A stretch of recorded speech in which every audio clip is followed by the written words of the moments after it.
my rock. Is it?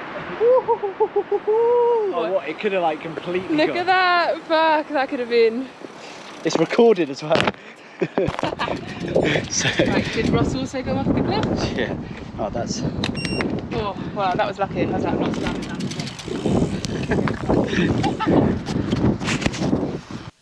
Right, you'll be glad to see I didn't actually fall off my bike there, and yeah, the GoPro went pinging off the handlebars as we were descending the secret summit on Saturday. So this video might be a bit all over the place, or it will be a bit all over the place, because some of the recording I did, I've lost it. I also was doing some recording and didn't finish it. I'm now home and not with a sunny backdrop. So we'll chop and change a little bit. We are off to Mallorca on Monday, which is 3 or 4 days' time. And Amy's promised to take over editing and Billy's promised to take over filming. So hopefully the content and quality will carry on its trajectory rather than Ross fending for himself. Right, I've been pretty crap at talking to the camera this week. It's really difficult because, like I said, I'm with people that some I know really well, some I don't, and I either get a little bit embarrassed, or I know they don't want to be on camera, or like I have to go through the process of like, is it okay, or you know, or find a quiet spot. So it is Saturday morning, it's 9 o'clock. I'm down at what is known as the riverbed, or the start of it. How's the rest of the week gone? So Tuesday was a tough day. We had a hard swim. It was effectively 12 lots of 150 meters. You had to ascend and descend in blocks of 3.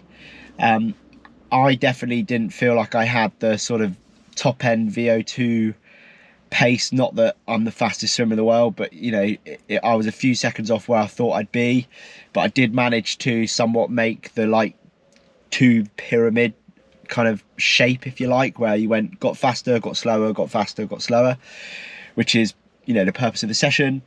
Then did an easy spin on the bike for an hour, nothing special, did a bit of heat mapping, and then I went to the track, which I think I did film a bit of, so I'll pop that in now. Right, Tuesday on camp done. I've had 2 naps today, and then I've just done a track session, which I was well up for at one point, and then I wasn't, but I'm glad I've done it. We've done 12k of running, 51 minutes, with a 5k warm-up.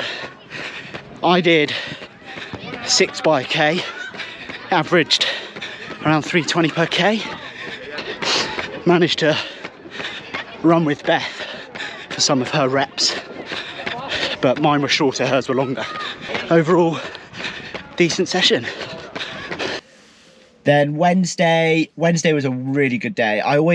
The new sort of schedule, although I've always had this schedule, but I obviously can do more on a Wednesday now, is basically just a long, steady day. And I thoroughly believe it's what I'm built for. Just train all day and just enjoy it. So we did a 5.9k swim. I think it was 5 lots of 800, but it was 4 lots of 800 continuous, and then the last 800 was 1650s, but not fast, just almost the same pace, but just broke it up a little bit. That was good.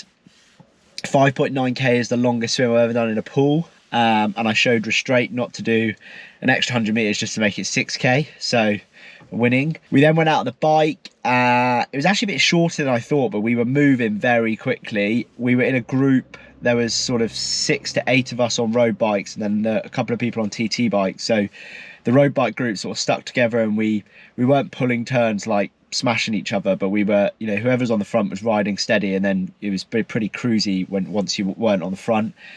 Went up a really good climb. I don't know what the name of it was, but it was really nice. And then we had a cafe stop at the top, which was really cool. The view was awesome.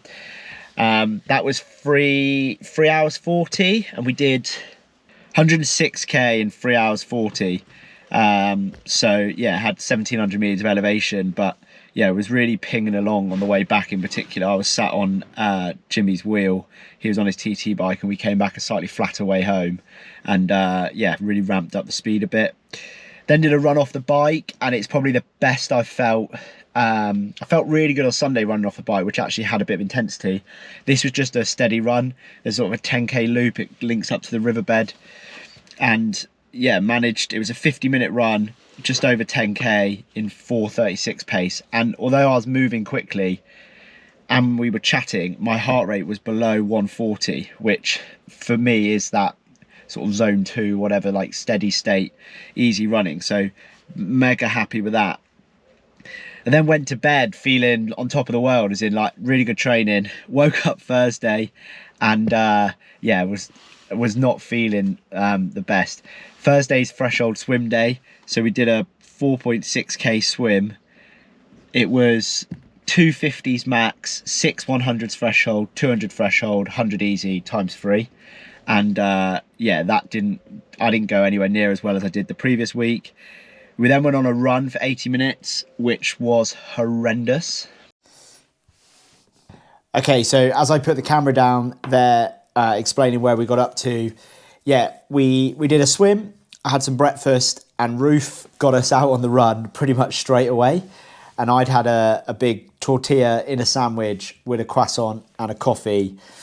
And that, combined with being very tired, meant Thursday's 80-minute run, which was meant to be, or was still, a nice run around some trails, was really hard, and was probably the hardest thing I did in the 9 or 10 days while I was away.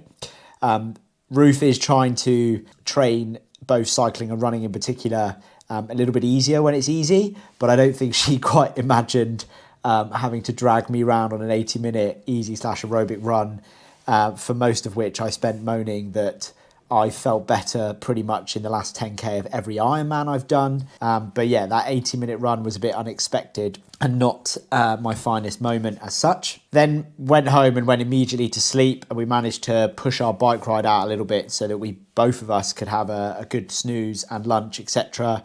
before we went out. And we had some efforts to do on the bike. I wasn't convinced I was going to do the efforts based off obviously how I'd felt earlier in the day, but we ended up doing, and it caught both of us out a little bit. It was nearly a 3.5 hour ride, and if I remember rightly, it's so long ago now I have to look up, we did 5 by 4 minutes off a minute. Now this was on a climb, Two Dons.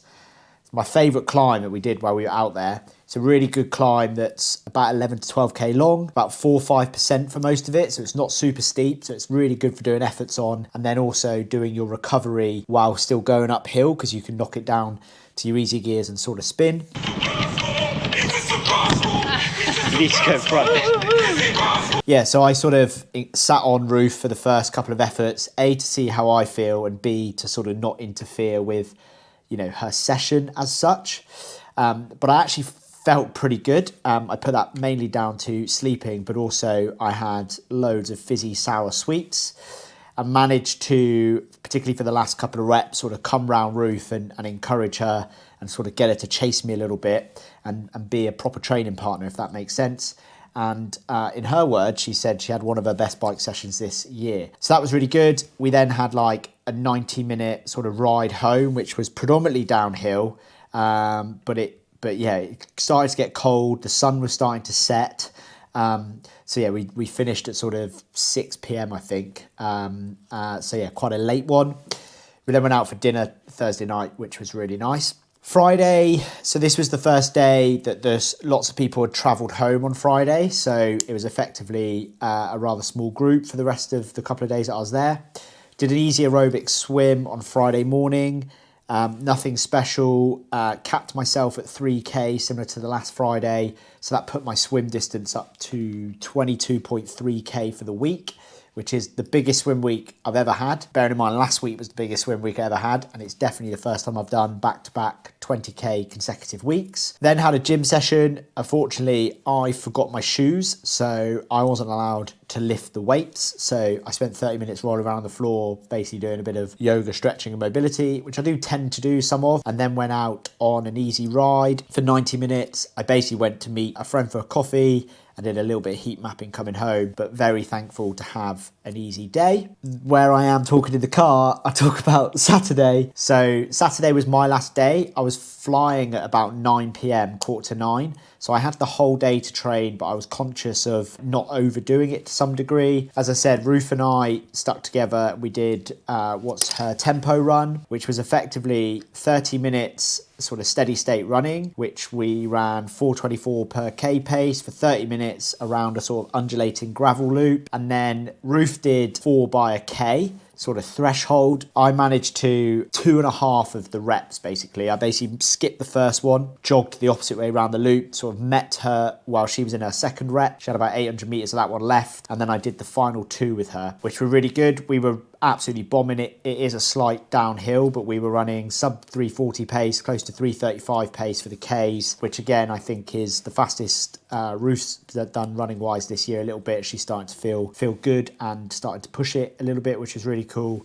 And again, I felt like a proper training partner because I was helping someone, you know, do their session, if you like. Went out for our last ride together. Now, Ruth and I wanted to do the Secret Summit, which is an extra 3K climb at the top of Calder Rats. We were a bit nervous doing it as we looked it up. Obviously, it's sort of 10-11% for that 3K as an average gradient and certainly kicks up in places close to 20. We were told the view is worth it, and it is. We had a lovely day. Got to the top, actually felt really good.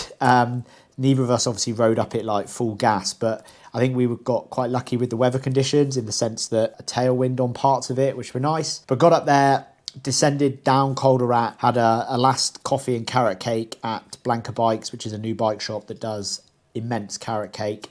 And then we came back on the flatter route home. And yeah, just over 3 hours 15 on the bike to finish. Flew home Saturday night. Amy picked me up from the airport about midnight. Straight to bed, went out for an easy hour with Bryn. I'd missed running with him immensely. Back-to-back weeks of effectively 1500 TSS. Both weeks, well, 25:32 and 25:43. So yeah, pretty consistent over the 2 weeks, although obviously only sort of 10 days of that was in Spain. But yeah, 2 pretty decent weeks of training. Feeling, you know, pretty good, pretty fit. According to Training Peaks, fitter than I've ever been, if you believe the CTL figures and all that sort of good stuff, which is really encouraging because it's February, March time, and we haven't really started yet in terms of some of the race specificity. That is camp number 1 done. Looking forward to going away next week. It's a big trip. I'm slightly nervous that I did miss home way more than I thought I would while I was away. I actually was looking at flights home Wednesday, Thursday. If I could change my flight for free, I might have flown home. Not because I was grumpy or anything like that. Just, yeah, mixed emotions of being away, Amy finishing her job, alone with Bryn, etc. Obviously, while we're in Mallorca, we won't have Bryn and I'll have Amy. We'll both miss him immensely, but we have to remember he is just a dog. And the first 3 weeks should be great with Billy, Finella and a bigger group as well. But I am nervous about that trip to America for 4 weeks. Amy will come for the last week, but yeah, that initial 3 weeks in particular, although I'll obviously have Billy and Finella, I think it's going to be tough. I've not been away that long before, and didn't anticipate finding it tough or thinking it's tough. So trying to prepare myself a little bit for that. Anyhow, let's wrap the video up there. If you haven't already, go back and watch part 1. Just watch the Lincoln Park Numb bike montage alone, which is the last 3 minutes of the video, purely because that song cost me £6. Yeah, I think it's worth it. Cheers.